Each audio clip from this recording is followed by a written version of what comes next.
galera, primeiramente é um prazer estar aqui com vocês, participando desse primeiro simulado aqui do DEPEN, né? Edital já na praça, a gente aí nessa reta final, na nossa preparação. E aí eu estou aqui participando desse simulado, né, em conjunto da Folha Dirigida com a Degrau Cultural. É uma honra estar aqui, podendo ajudar vocês na sua preparação.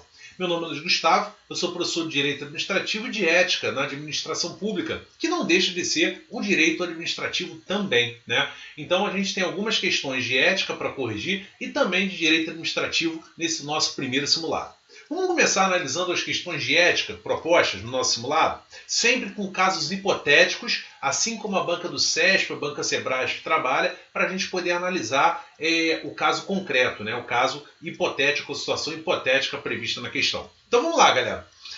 Caio, agente federal de execução penal, utilizou-se do cargo para obter vantagem pessoal ao ingressar em boate mediante carteirada. Na situação, o gerente do estabelecimento entrou em contato com as autoridades competentes e formalizou denúncia apócrifa contra a irregularidade cometida pelo Caio. Ato contínuo, foi instaurado procedimento administrativo de rito sumário com base única e exclusivamente no relato da denúncia apócrifa, tendo a portaria de instauração designado Marcelo, primo afastado de Caio, que nunca teve contato com o mesmo para compor a comissão de inquérito.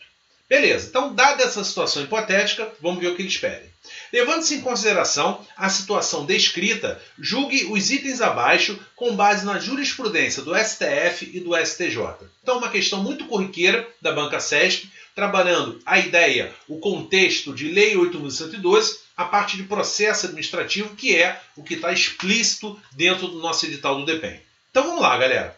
Primeiro, o Caio, empolgado, ao ser aprovado no DEPEN, resolveu pegar uma noitada numa boate. E, obviamente, para inaugurar a sua carteira, já começou fazendo besteira. Utilizou a carteira para a famosa carteirada, para lograr uma vantagem pessoal, em detrimento da dignidade da função pública. Isso é a famosa carteirada. Então, ele utilizou-se do cargo para obter um proveito pessoal. Essa carteirada, ela tem previsão no Estatuto Federal? Tem. É o artigo 117, vou deixar anotado aqui. Então, Lei 8.112, que é o Estatuto do Servidor Público Federal, artigo 117, inciso 9. Essa carteirada, ou seja, quando o servidor se utiliza do cargo para obter um proveito pessoal, ela é punível com a pena de demissão. E além disso, galera, é uma demissão mais severa do que as outras. Porque a Lei 8.112, ela estabelece que, nesse caso, no inciso 9, além de ser demitido, o servidor ele fica impedido de retornar ao Serviço Público Federal pelo prazo de 5 anos. Então ainda tem um impedimento de 5 anos. Gustavo, quer dizer, depois de 5 anos ele vai retornar? Galera, depois de 5 anos ele retorna, caso ele seja aprovado em um novo concurso público. Dentro desses 5 anos, ele não pode nem participar do concurso. Após o prazo dos 5 anos, aí ele pode retornar, caso ele seja aprovado. Beleza. Então eu estou diante de uma situação, uma análise de um caso concreto, que vai ensejar a pena de demissão. Então, a autoridade competente resolveu instaurar o processo administrativo. Só que tem um porém. Esse processo administrativo ele foi instaurado única e exclusivamente com base numa denúncia apócrifa feita pelo gerente da boate. Gustavo, o que seria apócrifo? Seria sem cabeça, sem nome. A Lei 8.112, o Estatuto Federal, ela fala que a denúncia tem que ter sempre o nome do denunciante. Então, se a gente pegar apenas a literalidade do nosso estatuto, a gente tira a conclusão que uma denúncia apócrifa ela não pode ensejar a abertura de um PAD. Porém, a jurisprudência do STF, do STJ, entende o seguinte: uma denúncia apócrifa ela pode servir para que a administração instaure um procedimento interno de apuração. Então, eu recebo uma denúncia, eu, administração, eu tenho que apurar aquele fato. Eu tenho que saber se aquilo tem algum indício, se aquilo tem algum fundamento ou não. Feita essa apuração prévia, aí sim eu posso instaurar o PAD. Repara, Quem vai instaurar o PAD não é a denúncia apócrifa. Quem vai instaurar o PAD é essa investigação interna realizada pela administração. Então a denúncia apócrifa, ela vai abrir essa investigação interna e se a administração achar que tem algum fundamento, que tem alguma fumaça, algum mau cheiro nessa denúncia, aí sim ela pode instaurar o PAD. Porém, o STF entende que nunca o PAD pode ser instaurado direta, única e exclusivamente com base na denúncia apócrifa. Então aí eu já tenho um deslize de quem instaurar o processo. Porque eu falo que foi instaurado com base única e exclusivamente na denúncia apócrifa. Bom, o ato administrativo instaurador do processo administrativo é realmente a portaria. A forma do ato de instauração do PAD é realmente uma portaria que vai designar o que vai ser investigado e qual é a comissão que vai investigar. Então, beleza. Então, vamos recapitulando. Eu tenho um caso punível com demissão, que é a carteirada, que vai ensejar o impedimento de retornar ao Serviço Público Federal pelo prazo de 5 anos. Para isso, se eu vou demitir, eu tenho que abrir um PAD. Só que esse PAD foi aberto com base numa denúncia apócrifa. E o entendimento do STF é, com base única e exclusivamente na denúncia apócrifa, eu não posso abrir o PAD. Primeiro a administração vai analisar o caso internamente para ver se há um indício, se há um fundamento. Se houver, aí sim ela pode abrir esse PAD. Beleza. Bom, esse PAD é um PAD ordinário ou é um PAD sumário, Gustavo? Cuidado! Processo administrativo disciplinar, ele é gênero que comporta duas espécies dentro do Estatuto Federal. Eu tenho o PAD ordinário, que é o PAD comum, e eu tenho o PAD sumário. O PAD sumário é um PAD que é mais rápido do que o normal. Sumário é mais rápido. O PAD tradicional, o PAD ordinário, ele dura 60 dias e ele pode ser prorrogado por mais 60 dias.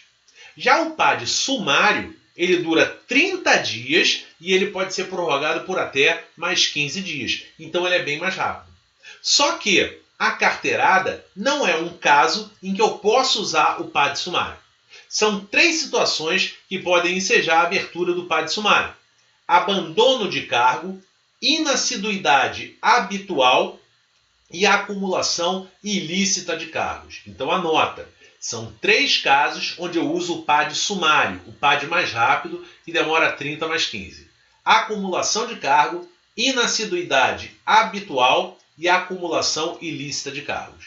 A carteirada, utilizar-se do cargo para obter um proveito pessoal, não está dentro das 3 situações. Então eu também tenho uma irregularidade aqui, porque, eu botei aqui PAD ordinário, desculpa, tá certo. É PAD ordinário mesmo, não é PAD sumário, desculpa, porque tem um item que fala sobre isso. É PAD sumário, é PAD ordinário, desculpa, tá certinho. Beleza. E aí eu tenho mais um dado no cabeçalho da questão.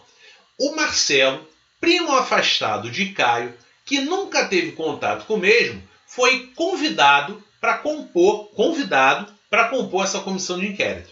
Tem algum problema, Gustavo? Tem algum impedimento nisso? Não. Por quê? A Lei 8.112, ela traz uma situação objetiva de impedimento para participar da comissão de inquérito. E esse impedimento tem relação com um grau de parentesco. A Lei 8.112 diz que não poderá participar de comissão de sindicância ou de inquérito cônjuge, companheiro ou parente até o 3º grau.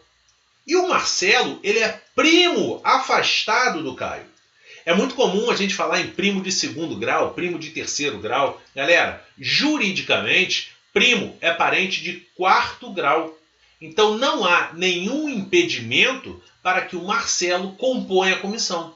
Ainda que ele fosse um primo próximo. Juridicamente, legalmente, eu não teria nenhum problema. Então aqui, eu vou colocar para você que primo é parente de 4º grau. Anota o grau de impedimento da Lei 8.112.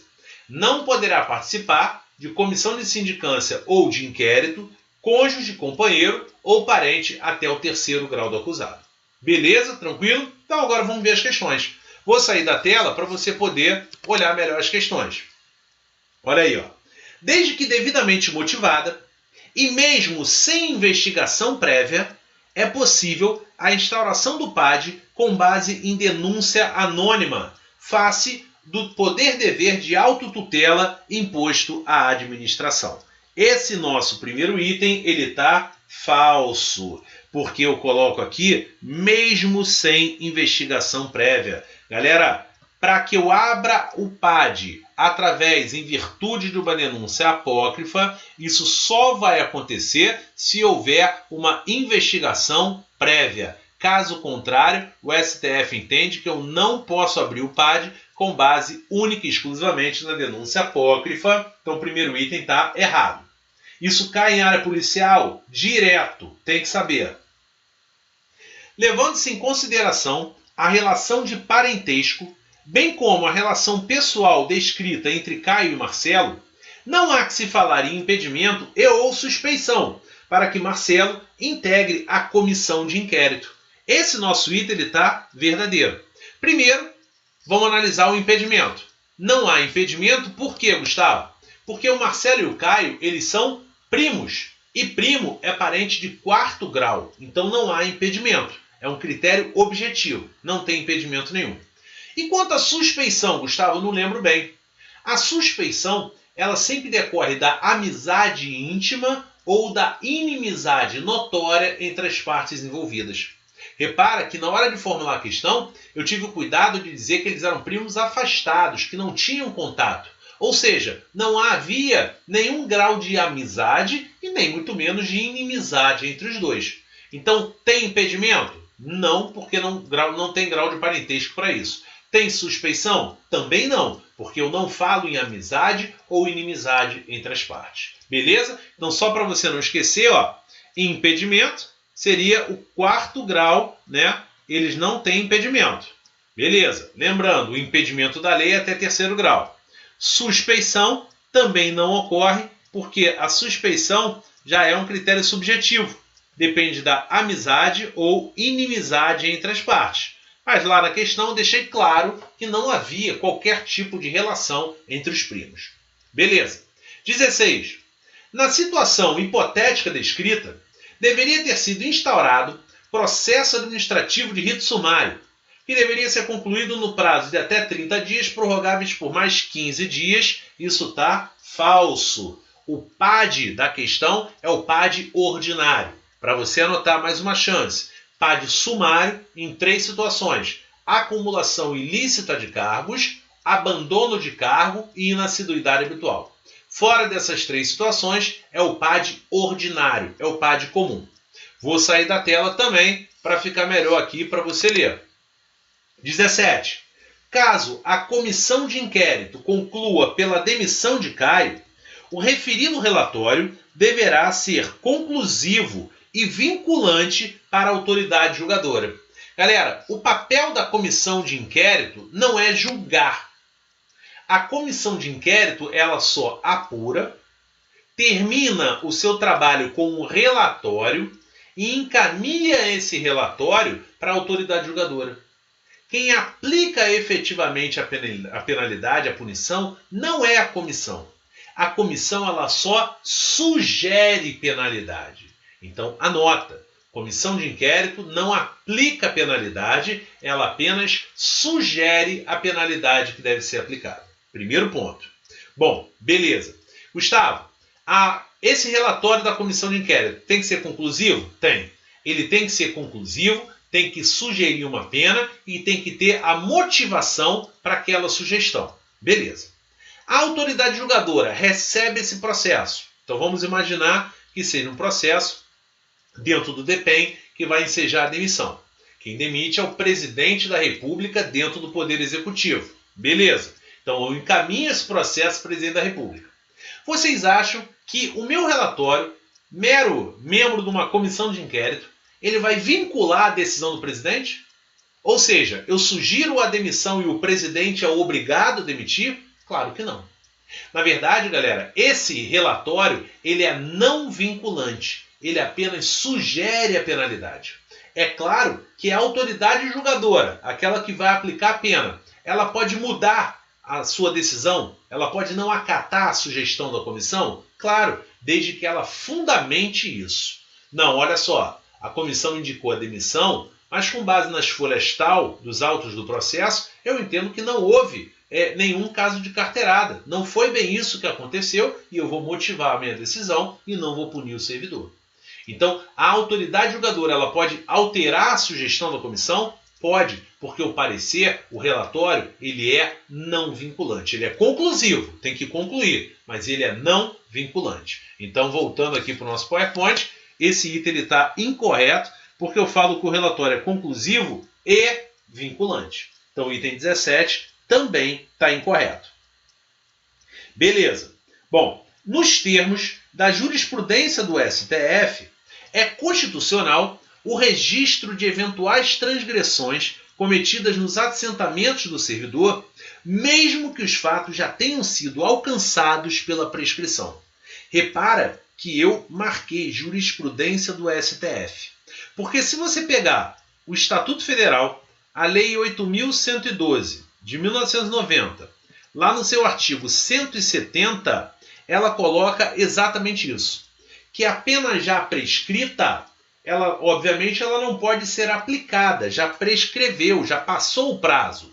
Porém, a Lei 8.112 diz que a pena prescrita deve ficar registrada na pasta funcional, no assentamento funcional do servidor.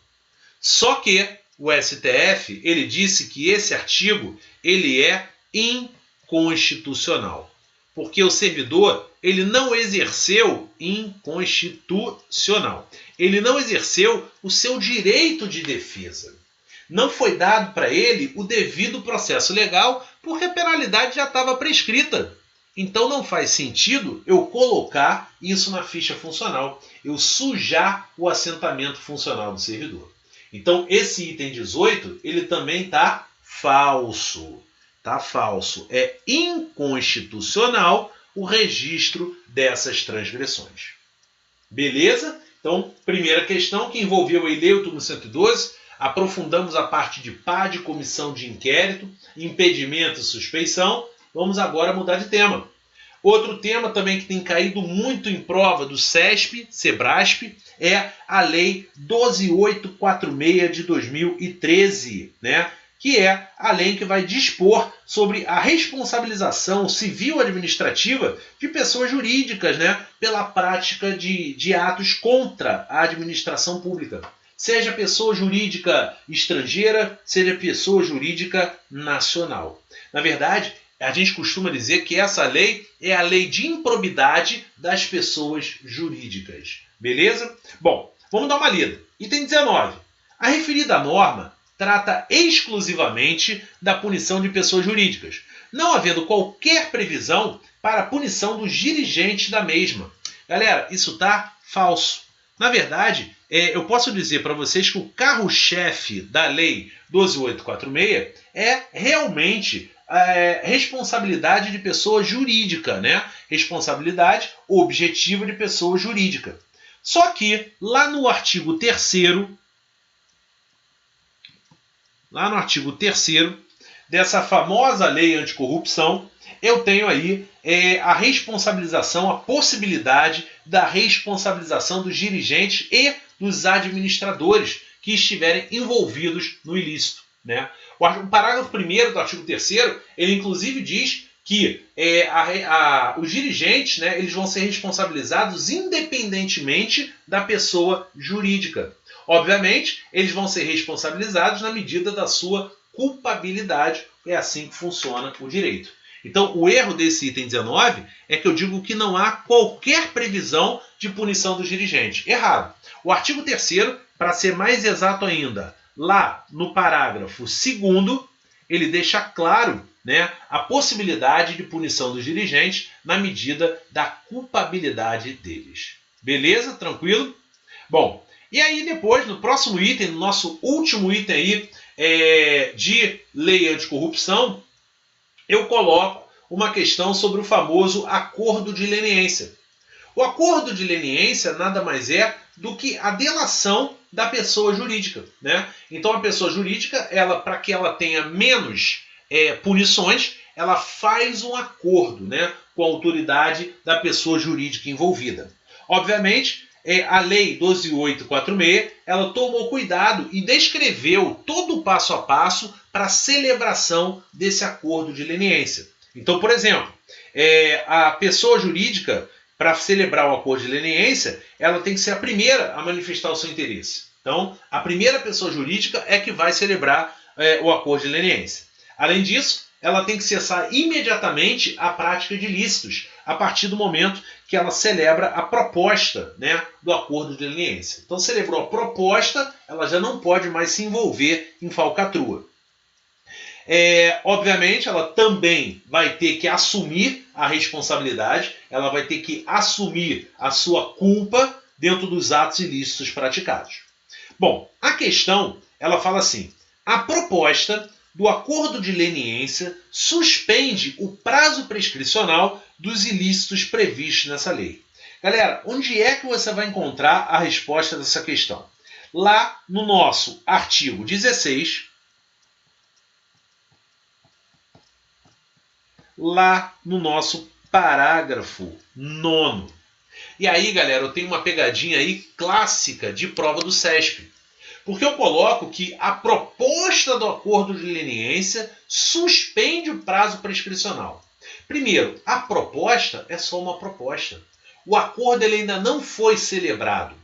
Só vai ser mexido o prazo de prescrição se houver a celebração do acordo. Então, o parágrafo 9º do artigo 16, ele diz que a celebração do acordo de leniência, ele interrompe o prazo prescricional. Não é suspende o prazo. Gustavo, tem diferença? Tem. Por quê? Vou colocar aqui no cantinho para você. Ó. Vamos imaginar que eu tenho um prazo de 5 anos para correr. Tá? Então, na primeira situação, esse prazo foi suspenso. 6 anos. Vou botar aqui 6 anos. Na segunda situação, o prazo ele foi interrompido no terceiro ano. Galera, olha como é que é bem diferente. Quando a gente fala que o prazo prescricional ele é suspenso, eu digo para vocês o seguinte, ó, quando ele voltar a correr, ele vai voltar a correr de onde ele parou, ou seja, do terceiro ano. Agora, quando a lei fala que o prazo interrompe, né, que a celebração do acordo de leniência interrompe o prazo prescricional, eu zero o prazo prescricional e começo a contar ele por inteiro. Então, cuidado. É caso de zerar o prazo e contar novamente o prazo prescricional por ilícito praticado pela pessoa jurídica. Beleza? Então, 2 cuidados. É questão clássica de prova do SESP quando cai lei anticorrupção. Primeira pegadinha. Não é a celebração não é o acordo, a proposta. Não. É a celebração do acordo, a efetivação do acordo que vai interromper, não é suspender, o prazo prescricional. Beleza? Então essas foram as nossas questões do nosso primeiro simulado aqui dessa parceria Degrau Cultural com Folha Dirigida para o DEPEN. Beleza? Espero que tenham gostado e até o nosso próximo. Agora vamos começar a correção de direito administrativo. Grande abraço, galera!